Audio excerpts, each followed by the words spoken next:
Pour lui, c'est un rêve de gosse. Donc c'est quelque chose qui a eu le temps de mûrir hein, aujourd'hui, puisqu'à 50 ans, c'est plus un caprice.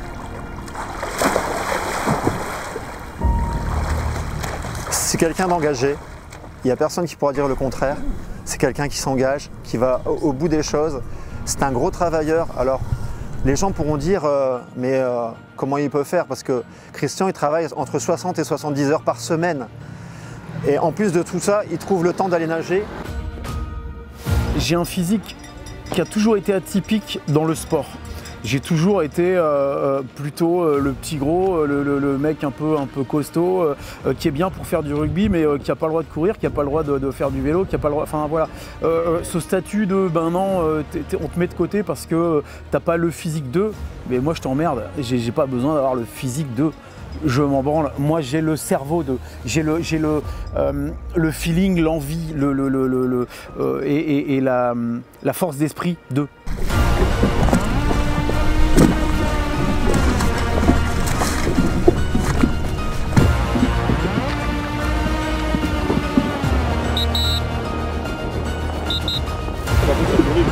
Par contre, là, ça lui a fait du bien. Ça va lui faire.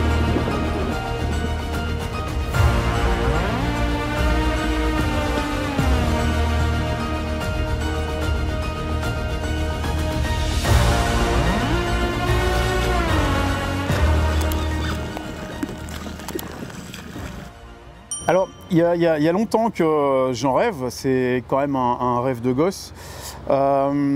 Mais en fait, le déclic a eu lieu l'année dernière au mois d'août. J'ai deux de mes potes qui sont décédés en août l'année dernière, donc qui avaient le même âge que moi. Et je me suis dit, ben voilà, je suis stressé par le boulot, la vie quotidienne. On est stressé du 1er janvier au 31 décembre. Et j'en avais marre de penser boulot, de me lever boulot, de manger boulot. Et je me suis dit, en fait, la vie, elle vaut mieux que ça. Et à un moment, il faut aussi réaliser ses rêves. Et j'ai appelé Guillaume, je lui ai dit, t'es partant? Et il m'a dit feu. Quand il m'a appelé, il m'en a parlé, j'ai dit, ok, on y va. Mais direct, parce que je connais le profil. Parce que je sais que l'ayant préparé pour d'autres choses, je savais que il était capable de faire les choses. En connaissant son profil hein, sur tous les plans, du coup, je n'avais pas de doute sur l'engagement. Ça, c'est le premier principe. Maintenant c'est sûr qu'après, il fallait voir comment ça allait évoluer. Mais je ne lui dis pas, tu vas y arriver. Je suis Christian, j'ai 48 ans. Alors moi je suis gravelinois de cœur, même s'il y a déjà quelques années que j'ai quitté Gravelines. Aujourd'hui j'habite Douai, mais je reste quand même un vrai gravelinois et avec de multiples passions.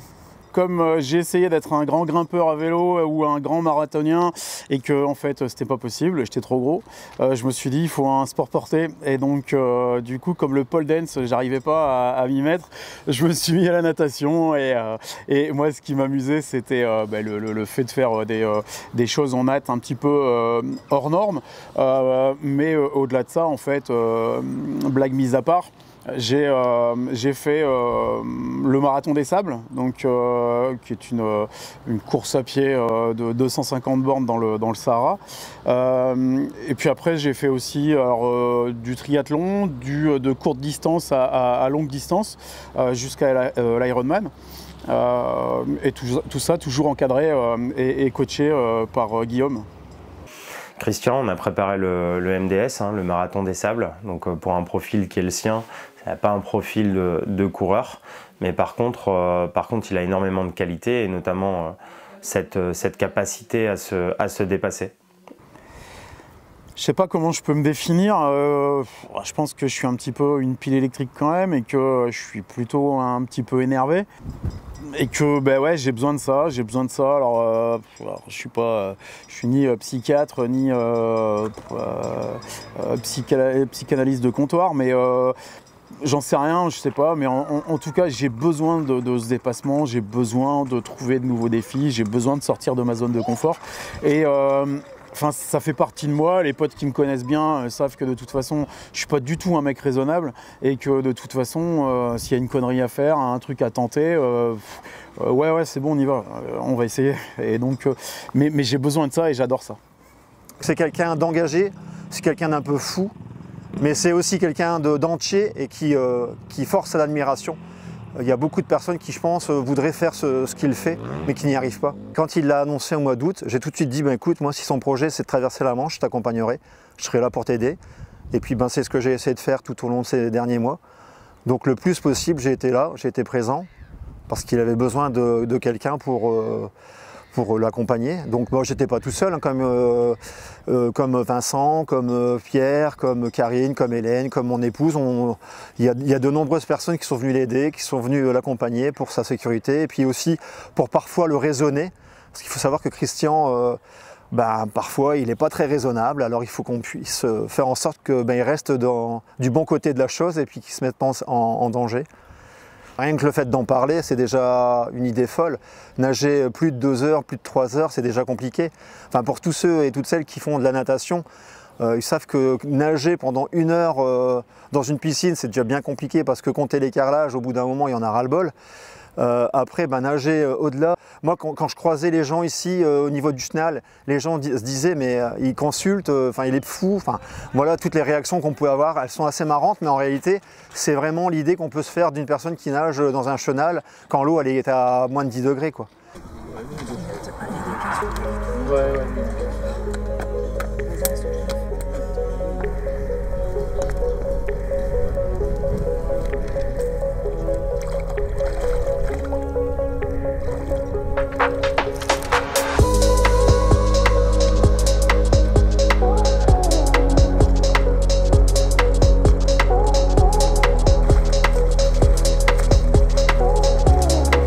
On y retourne là? Allez, on t'attend nous. Allez.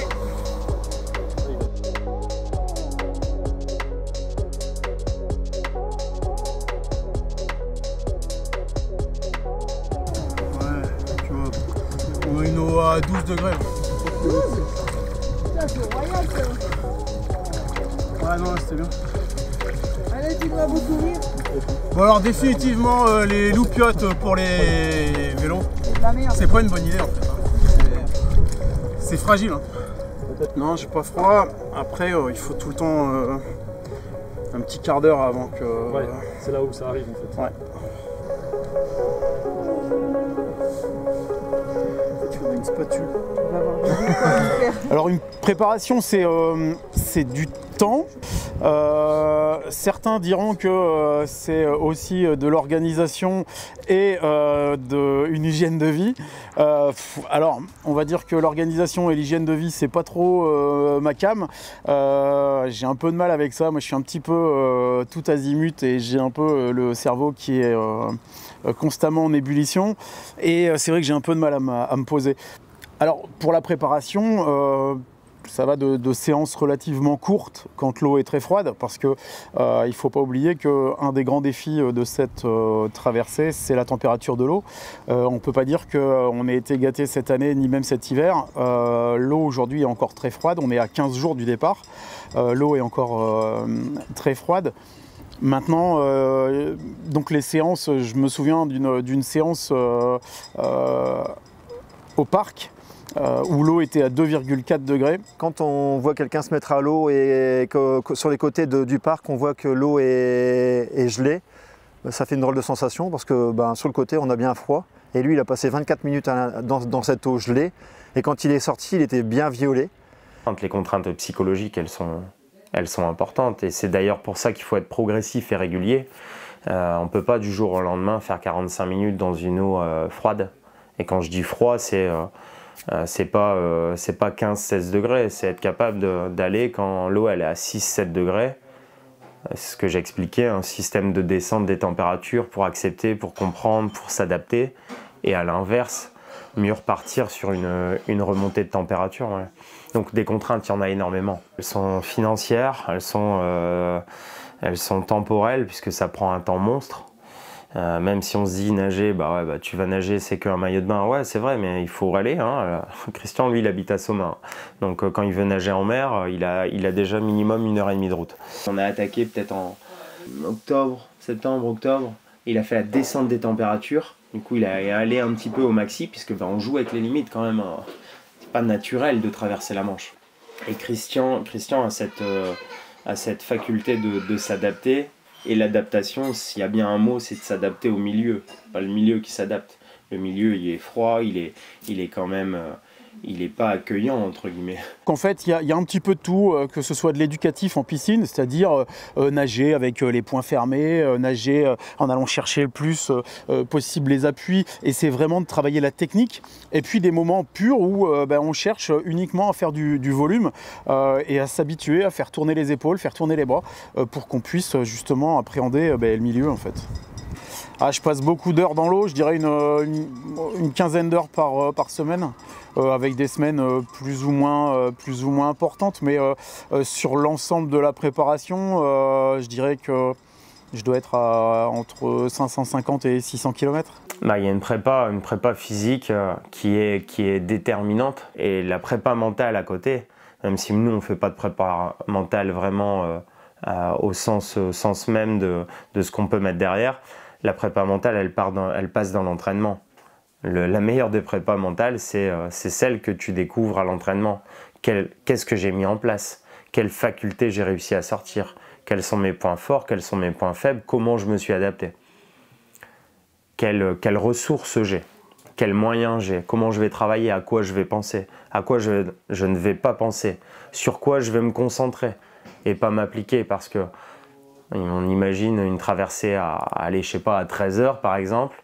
À un moment donné, il faut quand même se concentrer sur certaines choses pour justement pas dériver. Et là, c'est adapté, hein, le mot dérive, mais ouais, c'est pas un jeu de mots, mais à un moment donné, il faut que la tête aille bien. Quelqu'un qui va pas bien, ça peut durer 1 heure, 2 heures, ok. À un moment donné, ça dérive et là, on n'est pas bon. Dans ce défi de la traversée de la Manche, pour aller chercher une réussite, et déjà se lancer, ne serait-ce que de faire la préparation, il faut être très courageux. Ouais. Il faut un gros mental. On dit, hein, dans les disciplines d'endurance, c'est 90% de mental, 10% de physique, bref. C'est des conneries de dire mettre des pourcentages. C'est ce qu'on veut mettre en avant, c'est de dire, ouais, si t'as pas la volonté de faire les choses, le mental, c'est clair que t'as beau être un Golgoth bien gaulé, ça ira nulle part en fait. Donc c'est vraiment cette capacité à s'adapter et ce mental de faire, mais d'y retourner tous les jours, te mettre la contrainte de nager 4, 6, 8 heures, parfois moins, tous les jours, et t'enlever quelque part des moments. Guillaume m'a rapidement envoyé le programme que j'ai eu du mal à suivre au départ, parce que j'avais pas encore eu ce déclic de réussir à le caler dans la vie quotidienne, dans la vie professionnelle. Et c'est au mois d'octobre où Guillaume a gueulé en disant « Attends, t'y vas ou t'y vas pas là ?» Et donc du coup, je me suis plongé dans le grand bain, si on peut dire, dès le mois d'octobre. Et puis après, voilà, non-stop jusqu'à maintenant.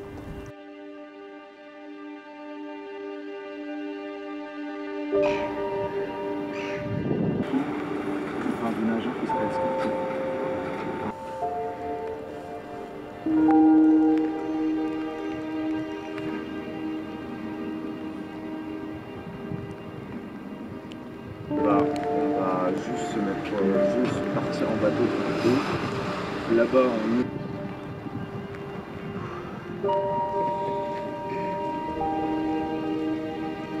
ça mousse quand même.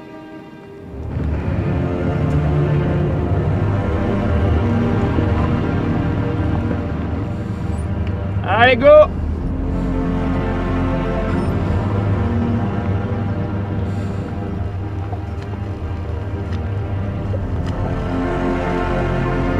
Ouais, en permanence.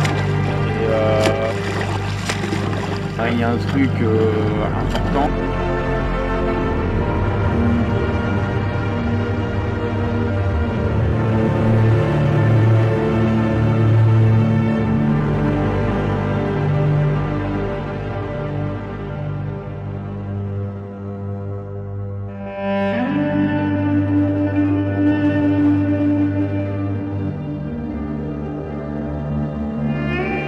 Là, objectif du jour, c'est de passer 8 heures dans l'eau. 8 heures dans l'eau à faire des erreurs, à analyser un petit peu ce qui se passe, comment il va réagir sur un petit peu tous les plans, que ce soit physique, physio, sur l'énergie qu'il va avoir de disponible, et aussi au niveau mental, voir comment il aborde, comment il agit, et même s'il y a un briefing avant, surtout le débriefing pour avoir un retour d'expérience et pouvoir adapter la suite. Dans l'eau, on va osciller, je pense, entre 13 et 16 degrés, et dans l'air, je pense qu'on est quasiment pareil.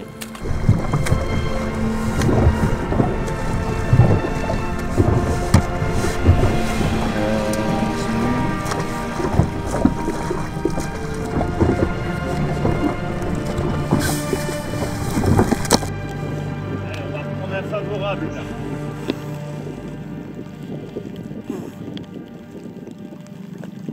Prendre du solide. Hein. On est sur une routine de 15 minutes avec une variation d'apport, que ce soit en glucides, en minéraux, sur des électrolytes, sur entre guillemets des boissons plaisir. Il n'y a pas de brume. Mais voilà, sur des boissons type chocolat, etc., des trucs qui réchauffent, ça peut être de la soupe aussi. Donc voilà, on a des apports qui sont quand même conséquents, puisque l'effort est conséquent. L'objectif, c'est de perdre le moins de temps possible, parce que si on est sur un courant un petit peu défavorable à ce moment-là, sachant qu'on évolue énormément en latéral sur un objectif de traversée, l'objectif, c'est de passer le moins de temps possible. Donc finalement, c'est prendre un maximum de calories pour faire court en un minimum de temps.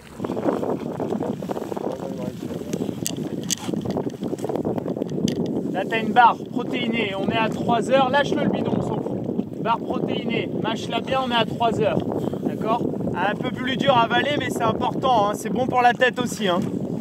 Donc mâcher, machin, tu peux garder un bout pour renager avec, mais voilà, il faut que tu avales quand même. Hein. En fait, il faut pas se dire ok, bras droit, bras gauche, il faut sortir de ça en fait. Il faut laisser ton esprit un petit peu vagabonder.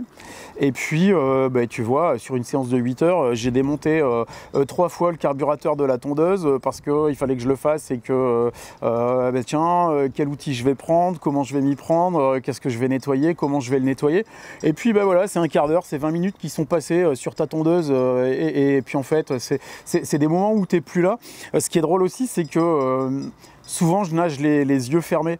Je disais à Vincent, qui est aussi souvent là pour assurer ma sécurité, il n'y a pas longtemps, je lui disais « Putain, mais il y a des moments, c'est comme si je dormais en fait. » Tu vois, je ferme les yeux, j'arrive à être ailleurs, même s'il fait froid, même si c'est long. Je ne sais pas pourquoi, mais j'arrive vraiment à faire autre chose dans ma tête. Et au final, ça fait du bien.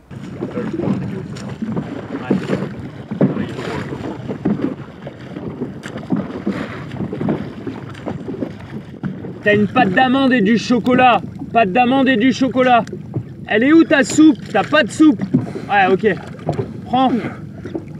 Ça, on va le changer là, le truc. Ça va pas. Hein? Pour prendre ta bouffe, c'est pas assez pratique. Non, ça va pas. On va le changer.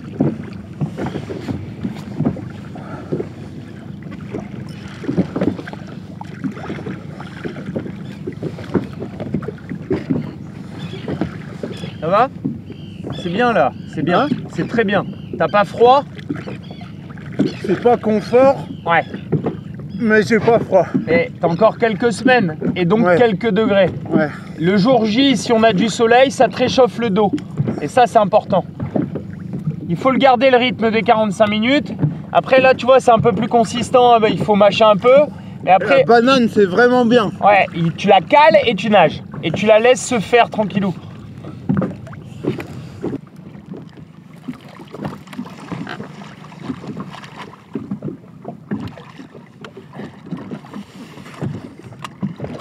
Voilà, allez, c'est parti. Allez.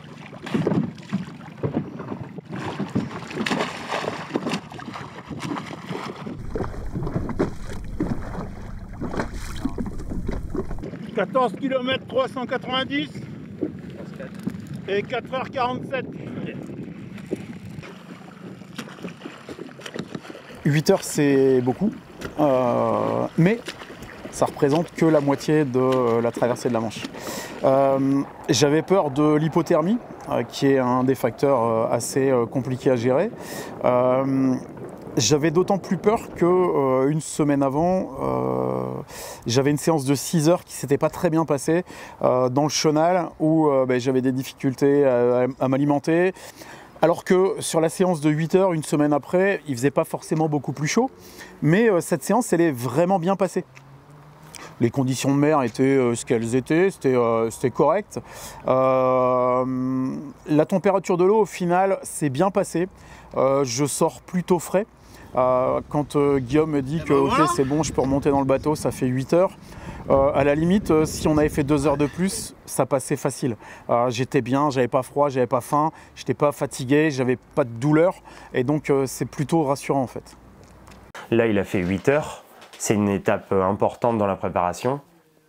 Il l'a très bien vécu. Ça ne veut pas dire qu'il arrivera à vivre la traversée de la même façon. Il faut aussi reconnaître les choses.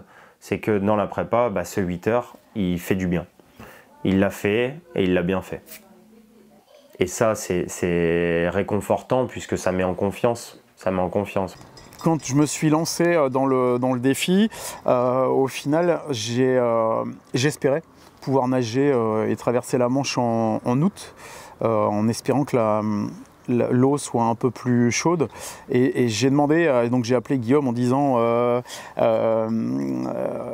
au final, le créneau, ce sera juin.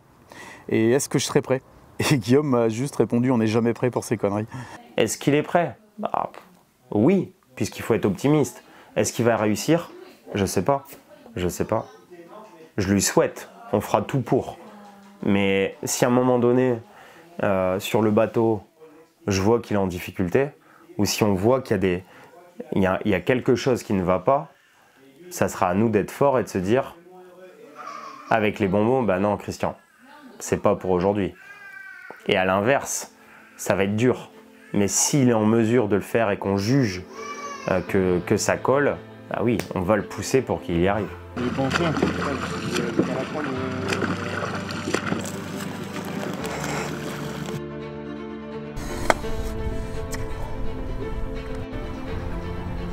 J'ai fait le job, je pense, pendant l'entraînement. Maintenant, il reste la partie de la traversée à faire. Mais psychologiquement, c'est aussi quelque chose d'assez intense parce qu'il faut accepter d'avoir mal, que ce soit long, que ce soit perturbant, qu'il fasse froid, qu'on ait faim. Enfin voilà, c'est des choses qu'il faut vraiment appréhender. Forcément, la pression commence un peu à monter, mais là, j'ai envie d'y aller. On pourrait m'appeler en me disant on y va la semaine prochaine, c'est bon, on y va. Maintenant, j'ai vraiment l'envie. Je me sens prêt. En tout cas, que le résultat soit positif ou pas, j'estime avoir fait le job. J'ai pas fait le job à moitié, j'ai vraiment été à fond, motivé. Je pense que je me suis fait mal, je me suis fait violence. La température de l'eau, vraiment, tout l'hiver a été compliqué. C'est vrai que être en maillot de bain l'hiver, rentrer alors que tu sais que l'eau est à 5-6 degrés et que tu te tapes 2 heures de natte dans une eau aussi froide, c'est compliqué. C'est vraiment compliqué. C'est plus simple d'être dans son canapé en dessous d'un plaid à regarder Drucker. Voilà. Mais c'est sûr que c'est pas trop ma cam. Ma cam, c'est vraiment de sortir de ma zone de confort. J'ai besoin de ça, j'ai envie de ça, mais là maintenant j'ai envie de traverser.